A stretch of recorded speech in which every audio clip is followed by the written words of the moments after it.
കുക്കിന് കൊടുക്കുന്ന അതേ ശമ്പളം ഞങ്ങൾക്ക് മാറ്റാൻ ഇപ്പോൾ പറ്റുന്നില്ല ഈ ഒരു സാഹചര്യത്തിൽ. കഴിഞ്ഞ 5 മാസമായിട്ട് 1500ഓളം രൂപയാണ് ഈ കൊമേഴ്ഷ്യൽ പാചകവാതകത്തിൻ്റെ വില കയറിയിരിക്കുന്നത്.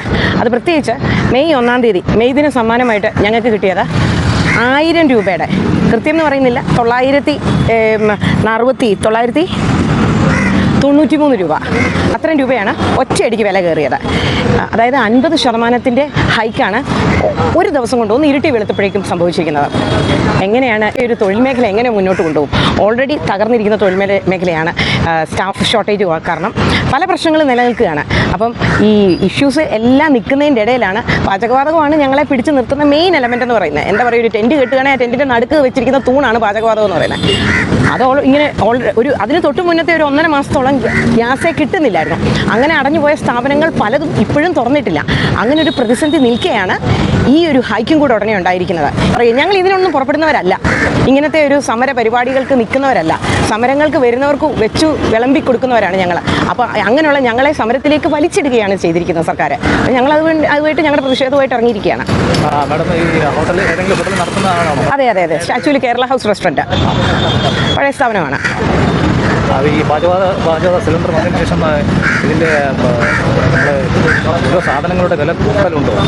ഭക്ഷണ സാധനങ്ങളുടെ വില അത് കഴിഞ്ഞ ഒരു 4-5 മാസമായിട്ട് റേറ്റ് വ്യത്യാസപ്പെട്ടുകൊണ്ടിരിക്കുകയാണ്. ഇനിയും ഡീസലിൻ്റെയും പെട്രോളിൻ്റെയും റേറ്റ് ഒന്നും കൂടെ കയറുമ്പോഴാണ് ഇനിയും അത് ഭയങ്കരമായിട്ട് എഫക്റ്റീവ്ലി മാറാൻ പോകുന്നത്. എല്ലാ റോ മെറ്റീരിയൽസിൻ്റെയും റേറ്റ് കൂടും, അത് സ്വാഭാവികമാണ്. ഈ ഇന്ധനത്തിൻ്റെ വില കൂടുന്നതനുസരിച്ച് സ്വാഭാവികമായി സാധനങ്ങളുടെ വില കൂടും, പച്ചക്കറിയുടെയും കൂടും. വില കൂടിയതിനു ശേഷം നമ്മളിപ്പോൾ എടുക്കുന്നില്ലല്ലോ. അല്ല, എടുക്കുന്നില്ല എന്നല്ല, എടുക്കാതെ എങ്ങനെ ഇത് ഓടുന്നത്? അമിത വില കൊടുത്താണോ എടുക്കുന്നത്? അമിത ഓഫ്കോഴ്സ്. ഇപ്പം 1-ാം തീയതി മുതൽ റേറ്റ് കൂടിയ നിലയ്ക്ക് കൂടിയ റേറ്റിൽ തന്നെയാണ് ഞങ്ങളിപ്പോൾ സാധനങ്ങൾ മേടിക്കുന്നത്. അല്ല, നമുക്ക് കച്ചവടം നടത്തിയാലേ പറ്റുള്ളൂ. പലരും വിചാരിക്കുന്നത് എന്നാണെന്നറിയോ, ഇത് അവരുടെ ലാഭത്തിൽ നിന്ന് അവർ കുറയ്ക്കുന്നു. അല്ല, ഞങ്ങളുടെ നഷ്ടത്തിൽ കൂടുകയാണ് ചെയ്യുന്നത്. ലാഭത്തിൽ കുറയുകയല്ല, നഷ്ടത്തിൽ കൂടുകയാണ് ചെയ്യുന്നത്. ബ്രേക്ക് ഈവൻ ചെയ്യാൻ ഞങ്ങളിവിടെ കഷ്ടപ്പെടുകയാണ്. പലരും ചിന്തിക്കുന്നത് ഇതെല്ലാം കുറേ മുതലാളിമാർ ഇങ്ങനെ പൈസ ഇങ്ങനെ എണ്ണി തളർന്നിരിക്കുന്ന മുതലാളിമാർ അല്ല. ഞങ്ങളെല്ലാവരും തൊഴിലാളിമാർ തന്നെയാണ്. ഈ പറയുന്ന ഞങ്ങളുടെ കൂടെയുള്ള തൊഴിലാളികളിലെ ഏറ്റവും മികച്ച തൊഴിലാളിയാണ് ഞങ്ങൾ ഓരോരുത്തരും. ഞങ്ങൾ ഹോട്ടലുകാർ എന്നല്ല ഞങ്ങളെ വിളിക്കുന്നത്, ഞങ്ങൾ ചെറുകിട റെസ്റ്റോറൻറ്റ് മേഖലയാണ്. ഇവിടെ ഞങ്ങൾ ഇറങ്ങി വിയർപ്പൊഴുക്കി പണിയെടുത്താലേ ഞങ്ങളുടെ സ്ഥാപനങ്ങൾ നടക്കത്തുള്ളൂ. അപ്പം ഞങ്ങൾ തൊഴിലാളികളാണ്. ഞങ്ങളുടെ ഒരാളുടെ ഇതിൽ പലർക്കും ഉള്ള നേട്ടം എന്താണെന്നറിയോ, ഞങ്ങളിൽ ഒരാളുടെ ശമ്പളമാണ് ഞങ്ങൾ ഇതിൽ നിന്ന് കിട്ടുന്നത്. ഞങ്ങളുടെ സാഹചര്യത്തിൽ എങ്ങനെ മുന്നോട്ട് കൊണ്ടുപോകും? ഞാൻ തിരുവനന്തപുരം ജില്ലാ ഹോട്ടൽ ആൻഡ് റെസ്റ്റോറൻറ്റ് അസോസിയേഷൻ്റെ ജില്ലാ പ്രസിഡൻ്റാണ്. ഇപ്പം ഈ ഗ്യാസിൻ്റെ വില വർധനവ് ഏകദേശം 1000 രൂപയാണ് ഈ 1-ാം തീയതി വർദ്ധിച്ചിരിക്കുന്നത്. 3 മാസമായിട്ട് 1444 രൂപയുടെ വർധനവാണ് ഉണ്ടായിരിക്കുന്നത് ഒരു സിലിണ്ടറിന്. വളരെ കഷ്ടത അനുഭവിക്കുന്ന ഹോട്ടലുകാർ, കാര്യം കടവാടക പോലും കൊടുക്കാൻ നിവൃത്തിയില്ലാതെ ഈ കച്ചവടം നടത്തുന്ന ഹോട്ടലുകാർക്ക് ഒരു ഇരുട്ടടി പോലെയാണ് ഇതുണ്ടായിരിക്കുന്നത്. എത്രയും പെട്ടെന്ന് ഇത് പിൻവലിക്കണമെന്നാണ് ഞങ്ങൾ ആവശ്യപ്പെടുന്നത്. അതുപോലെ തന്നെ ചെറുകിട കച്ചവടക്കാരാണ് 92% ചെറുകിട ഹോട്ടലുകാരാണ്. ഒരു സിലിണ്ടർ എടുത്തു കഴിഞ്ഞാൽ 1000 രൂപ വെച്ച് മാറുകയാണ് ചെറുകിട കച്ചവടക്കാർക്ക്. പക്ഷേ അവർക്ക് താങ്ങാനാവാതെ വരും. വളരെ ശക്തമായ സമരത്തിലൂടെ ഇതൊരു സൂചന മാത്രമാണ്. അത് കഴിഞ്ഞ് അനിശ്ചിതകാല ഹോട്ടൽ അടപ്പോടുകൂടി ഞങ്ങൾ നീങ്ങുന്നതായിരിക്കും. എന്താണെന്ന് കേന്ദ്ര സംസ്ഥാന സർക്കാരുകൾ ആലോചിക്കട്ടെ. അതുമല്ല, ഇന്നത്തെ ഈ സാഹചര്യത്തിൽ മുമ്പോട്ട് പോകാൻ ഒട്ടും സാധിക്കുകയില്ല. തൊഴിലാളി ക്ഷാമം, മറ്റുള്ള ബുദ്ധിമുട്ടുകൾ ഒരു നിവൃത്തിയില്ലാതെ ഇവിടെ യാതന അനുഭവിക്കുന്ന ആൾക്കാരാണ്. അത് എത്രയും പെട്ടെന്ന് ഒരു പരിഹാരം ഉണ്ടാക്കണമെന്നാണ് അഭ്യർത്ഥിക്കുന്നത് ഞാൻ ജില്ലാ പ്രസിഡന്റ്. ഈ പാചക സിലിണ്ടറിൻ്റെ ലഭ്യത കുറവായതിനു ശേഷം നമ്മുടെ ഭക്ഷണ സാധനങ്ങളുടെ വില കൂട്ടലുണ്ട്. ഒരു പൈസ പോലും നമ്മളോടൊന്നും കൂട്ടിയിട്ടില്ല. ഞങ്ങൾ സാധാരണപ്പെട്ട ജനങ്ങൾക്ക് ഈ അമിതഭാരം അടിച്ചേൽപ്പിക്കാൻ ഞങ്ങൾ ആഗ്രഹിക്കുന്നില്ല. അതുകൊണ്ട് ഗ്യാസിന് നമുക്ക് സബ്സിഡി വേണം, അതാണ് ഞങ്ങൾ ആഗ്രഹിക്കുന്നത്. എൻ്റെ പേര് മുഹമ്മദ് നിസാം. ഞാൻ ന്യൂ മുബാറക് ഹോട്ടൽ ഉടമയാണ്. കേരള ഹോട്ടൽ ആൻഡ് റെസ്റ്റോറൻറ്റ് അസോസിയേഷൻ്റെ തിരുവനന്തപുരം ജില്ലാ വർക്കിംഗ് പ്രസിഡന്റ് കൂടിയാണ്. Kerala hotel and restaurant association സംസ്ഥാന വ്യാപകമായി ഇന്നേ ദിവസം 24 മണിക്കൂർ കടകളടച്ച് പ്രതിഷേധിക്കുവാൻ തീരുമാനിച്ചിരിക്കുന്ന അടിസ്ഥാനത്തിൽ എല്ലാ കടകളും ഹോട്ടലുകളും അടച്ച് ഇന്ന് പ്രതിഷേധിക്കുന്നു. കാരണം കഴിഞ്ഞ 2026 തുടങ്ങിയത് മുതൽ ഇന്ന് വരെ 1444 രൂപ ഗ്യാസിൻ്റെ വില വർധന ഉണ്ടായിട്ടുണ്ട്. തിരിച്ചടി എന്നോളം കഴിഞ്ഞ 1-ാം തീയതി ഇലക്ഷൻ തീരുന്ന മുറയ്ക്ക് എല്ലാ സംസ്ഥാനത്തും ഇലക്ഷൻ തീർന്ന ഉടനെ തന്നെ 993 രൂപ ഒറ്റയടിക്ക് കൂട്ടുകയും സിലിണ്ടറിൻ്റെ നേരത്തെയുള്ള വില അനുസരിച്ച് 90% കൂട്ടുകയും ചെയ്ത ഒരു സാഹചര്യത്തിൽ ഒരു കാരണവശാലും ഹോട്ടൽ വ്യവസായത്തെ മുന്നോട്ട് കൊണ്ടുപോകാൻ സാധിക്കില്ല എന്ന തിരിച്ചറിവോടുകൂടി സാധാരണ ജനങ്ങളുടെ ഇടയിൽ വരുന്ന ഒരു കച്ചവടമാണ് ഹോട്ടൽ വ്യവസായം. എല്ലാ സാധാരണക്കാർക്കും ഒരു ചായയായിരുന്നാലും ഭക്ഷണങ്ങളായിരുന്നാലും വെളിയിൽ കിട്ടുന്ന ഒരു സാഹചര്യം അത് വളരെ വില കൂടിയ സാഹചര്യത്തിൽ അത് തുടർന്ന് നടത്തിക്കൊണ്ടു പോകാൻ പറ്റാത്ത സാഹചര്യം വന്നതിനാൽ ഞങ്ങൾ നിർബന്ധിതരായിരിക്കുന്നു ഇന്ന് കടകളടച്ച് പ്രതിഷേധിക്കുവാൻ. ഇന്ന് രക്തസാക്ഷി മണ്ഡപത്തിൽ നിന്ന് ആരംഭിക്കുന്ന പ്രതിഷേധ മാർച്ച് ജനറൽ പോസ്റ്റ് ഓഫീസ് കേന്ദ്ര സ്ഥാപനമായ ജനറൽ പോസ്റ്റ് ഓഫീസിന് മുന്നിൽ ധർണ നടത്തുന്നു. കേരളത്തിന് അങ്ങോളം ഇങ്ങോളമുള്ള എല്ലാ ജില്ലകളിലും അതായത് കേന്ദ്ര സംസ്ഥാന ഓഫീസുകളുടെ മുന്നിൽ ധർണയും പ്രതിഷേധവും നടത്തിക്കൊണ്ടിരിക്കുന്നു. ഇന്ന് കേരളത്തിൽ ഇപ്പോൾ നടക്കുന്ന ഈ പ്രതിഷേധം വളരെ ശക്തമായ രീതിയിലാണ് പ്രതിഷേധിക്കുന്നത്. ആ പ്രതിഷേധം കേന്ദ്ര ഗവൺമെൻറ് കണ്ണു തുറന്ന് കാണുകയും ബഹുമാനപ്പെട്ട പ്രധാനമന്ത്രി ഇതിനൊരു അടിയന്തരമായ ഒരു തീരുമാനം ഉണ്ടാക്കണമെന്നാണ് കേരള ഹോട്ടൽ ആൻഡ് റെസ്റ്റോറൻറ്റ് അസോസിയേഷന് പറയാനുള്ളത്. തികച്ചും അന്യായമായ രീതിയിലുള്ള ഈ പ്രവർത്തനത്തെ നമ്മുടെ വിലക്കയറ്റത്തിനെതിരെ വളരെ ശക്തമായ രീതിയിൽ KHRA മുന്നോട്ട് പോകുന്നുണ്ട്. അതുപോലെ തന്നെ ഈ നടപടി കോർപ്പറേറ്റുകളെ വളർത്തുവാനുള്ള ഒരു മാറ്റമാണ് എന്നാണ് ഞങ്ങൾ സംശയിക്കുന്നത്.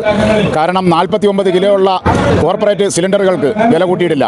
സാധാരണക്കാരനായ 10 രൂപയ്ക്ക് ചായ കുടിക്കുന്ന ആളുകൾക്ക് കൊടുക്കാനുള്ള ഒരു സാഹചര്യം ഇല്ലാത്തൊരു സാഹചര്യത്തിലോട്ടാണ് മുന്നോട്ട് പോയിക്കൊണ്ടിരിക്കുന്നത്. അത് കൃത്യമായും നമുക്ക് ചെയ്യേണ്ട ഒരു കാര്യം ഈ വിലക്കയറ്റം നിയന്ത്രിക്കേണ്ടത് കേന്ദ്ര ഗവൺമെൻറ്റാണ്. കേന്ദ്ര ഗവൺമെൻറ് ആ വിലക്കയറ്റം നിയന്ത്രിക്കണമെന്ന് അഭ്യർത്ഥിക്കുന്നു. ഇത് ഇന്നും നാളെയും കൊണ്ട് തീരുന്ന ഒരു പ്രശ്നമല്ല. സാധാരണ ജനങ്ങളുടെ ഇടയിൽ ഉണ്ടാക്കിക്കൊണ്ടിരിക്കുന്ന ഒരു വിലക്കയറ്റമാണ്. ഇത് അടിയന്തരമായി കേന്ദ്ര ഗവൺമെൻറ് ഇത് ഇടപെട്ട് ഇതിനൊരു പരിഹാരമുണ്ടാക്കണമെന്ന് KHRA ആവശ്യപ്പെടുന്നു. ഇതിലൂടെ നമുക്കുണ്ടാകുന്ന നഷ്ടം ചില്ലറയല്ല. സാധാരണ നമ്മൾ സമരത്തിനോ അതല്ലാതെ വേറൊരു ആവശ്യത്തിനോ ഞങ്ങൾ കടയടച്ച് പോകുന്ന ഒരു സാഹചര്യമില്ല.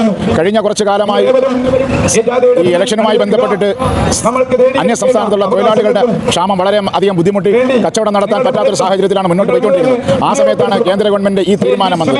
ഈ തീരുമാനം പുനഃപരിശോധിക്കുകയും ഇതിന് വിലക്കയറ്റം നിയന്ത്രിക്കുകയും ചെയ്യണമെന്ന് വിനീതമായി അഭ്യർത്ഥിച്ചുകൊണ്ടാണ് ഞാൻ ഈ സമരം ആരംഭിക്കുന്നത്.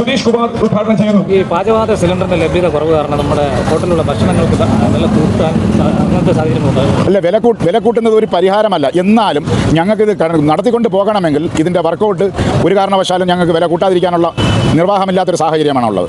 അത് വില കൂട്ടേണ്ടി വരും.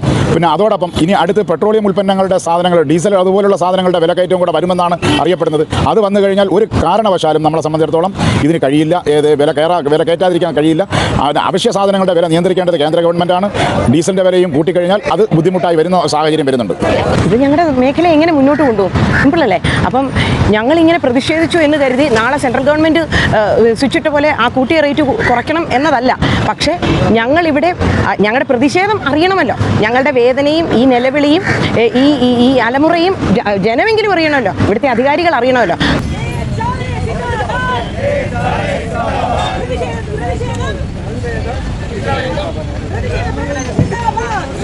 Kerala hotel and restaurant association സംഘടിപ്പിച്ചിരിക്കുന്ന പ്രതിഷേധ റാലി ഈ വഴിത്താരം ധന്യമാക്കിക്കൊണ്ട് കടന്നു വരുന്നു.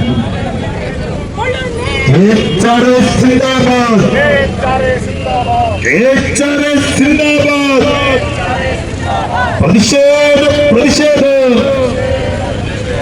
പ്രതിഷേധം പ്രതിഷേധം സിന്ദാബാദ്. നിങ്ങളറിഞ്ഞേ നാട്ടാരെ,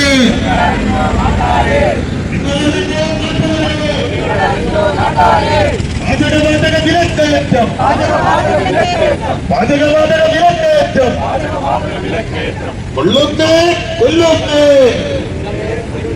കൊല്ലുന്നേ കൊല്ലുന്നേ. തൊട്ടവിടൊക്കെ തീരുമാനമാണ്,